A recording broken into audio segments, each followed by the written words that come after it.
Eden is starting in 2 days. Welcome to my channel. I am Melouche from State 552 Alliance FWB, and let's check out the news we were all expecting and explore differences between those Doomsday instances. State 1 to 800 will get Eden Dissidia.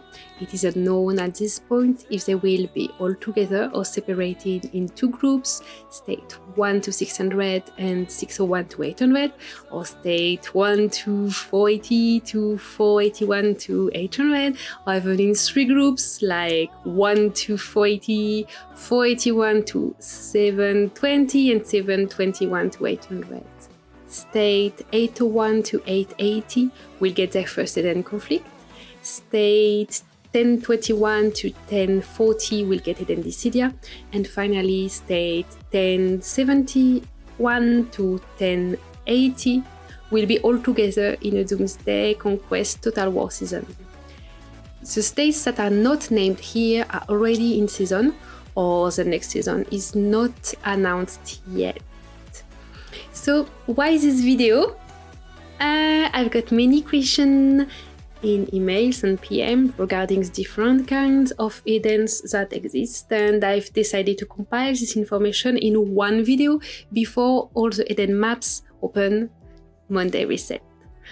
Sorry, I won't be talking much about Total War. If you have questions you'd like to see answered in a video, I invite you to join our Last Shelter community Discord, unofficial Last Shelter community Discord, and post your question in my personal channel at the bottom of the list of channels. The very first Eden is no longer played, so we won't be talking about it. Eden Rising is not planned for next week, but I think it's worth mentioning as some states are still having it and will be having it. Eden Rising is a simplified version of Eden that may appear in season 3 or 4. It is the version of Eden with the smallest map, the less high-level tiles, and the fewest occupation points to share, something like 3000. When I played it, we could recruit in a guild someone anywhere on the map, giving importance to farm alliances spawning in the right map. I don't have experience with the last instance of Eden Rising, but in season 3 there was no occupation day, so the 24-hour protection status on all gates, city, capital, world center was an important part of the gameplay, and the guild capacity would grow by occupying each capital once for an extra 10 seats in the guild per capital. Eden Rising and Eden Dissidia, those two versions of Eden base rewards on occupation only, but Eden Dissidia is the instance of Eden giving a chance at top 1 reward for 600 players. Eden Dissidia has a bigger map than Eden Rising, high-level tiles in abundance, and more than 7,000 occupation points to share. A novelty in Eden Dissidia is the rivers and the bridges.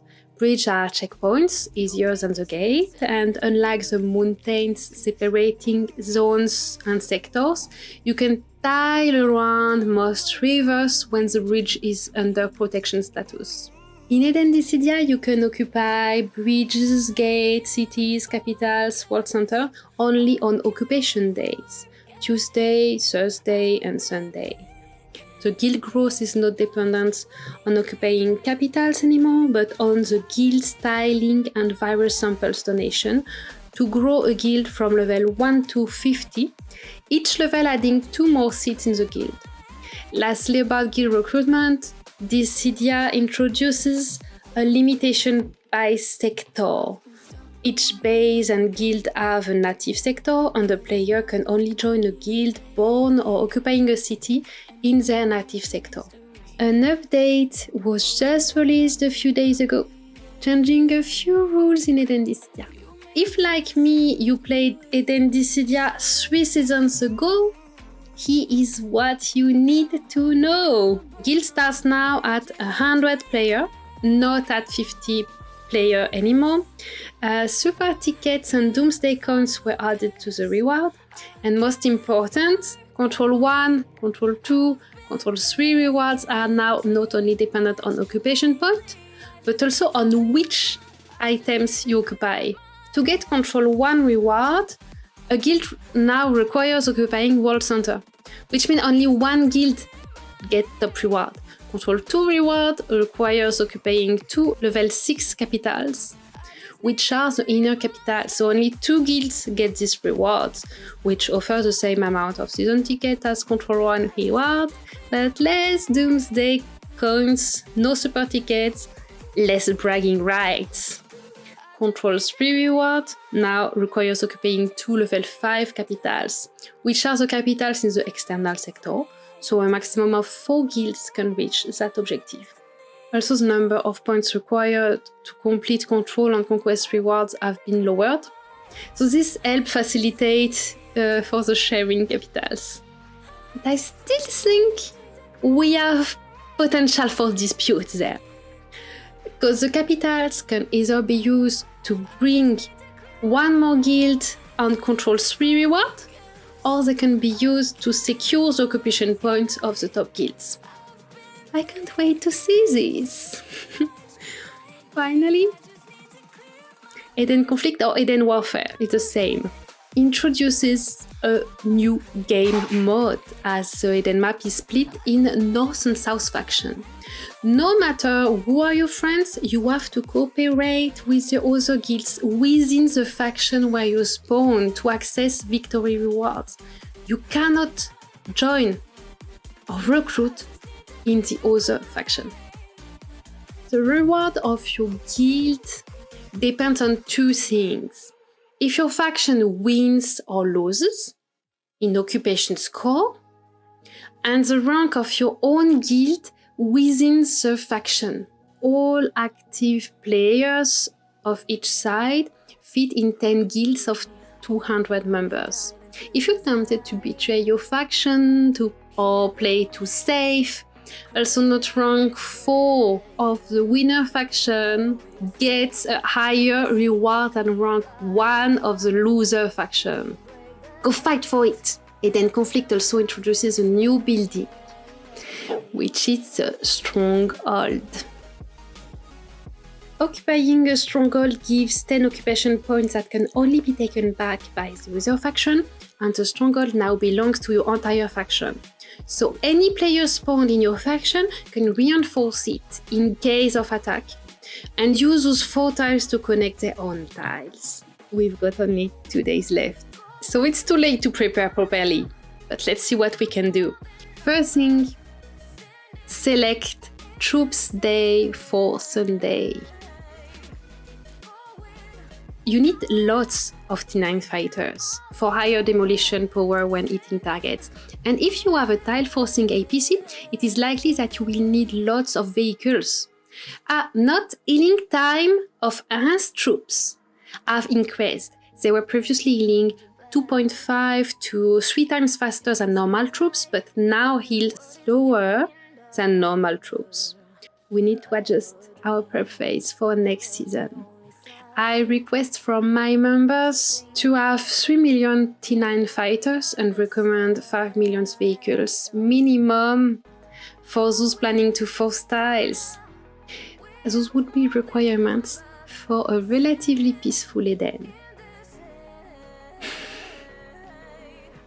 Use the basic specialty reset to change your specialty before Doomsday even appear in the upcoming event, placing 24 points going down the blue tree, especially if you're a free-to-play player. This will allow you to place all the extra Guardian and Assault Fortresses as soon as the season starts. If you're skilled more than 7 days before Eden map opens, you will immediately be able to reskill to immunity, as the 7 days cooldown for basic reset will be already over. I reskilled just 2 days ago, so I will have to buy Doomsday investment plan to get a free specialty reset included in the Doomsday investment plan. Yeah, not good. I was a few days late. Next time, when Eden starts, future R5 of the guild or any player who can transfer leadership later needs to first get to 20,000 influence with at least 20 tiles total to create the guild. So wait before using your energy. When you join the guild, your tiling will count for your season points and for growing the guild level. You don't want to join the guild with empty energy. Also do not donate virus sample. Do not donate virus samples. Tiling is more efficient to grow the guild level, and you need all virus samples you can collect at the beginning of the season. For the next point, focus on growing guild capacity and immunity. This is what will allow your guild to hit as many targets as possible in the early stages of Eden and support your leadership in getting the right merge ASAP. Bridge for the top players. I know you can reach level 16 tiles fast if you play solo, but to be honest, if you can't fight reinforcement, I don't care. Be humble and support players combining strength, skills, and budgets for rounds, so they don't waste durability taking blank tiles and they are operational for killing any reinforcements on level 16 tiles as soon as the second week. Don't be a dick. And be quick with diplomacy. This is the best advice ever. And it's a quote from Yoji from state 562. Talking about diplomacy, a quick tour of my top recommendations. In Eden Rising, merge immediately. In Eden Dissidia, create alliances and build your side. Create a strong bond within your sector and merge with guilds geographically close. In Eden Conflict, open the talks on the ranking, but remember your faction victory is more important. Rewards are better for the rank 4 winner than for the rank 1 loser. For merges, you don't need to focus on your immediate neighbors. Use the strongholds starting on Tuesday of week 2 to pick up the city in the right sector, allowing to move forward with the good merge you need. Last question. How can we know which season will be next? We can't. I can only tell you one little thing. A new version of Eden called Eden Expansion is about to be tested in the Frontier State. Stay tuned, show up in my live streaming every Tuesday at 14-hour game time. And until then, play smart and get powerful. Bye bye.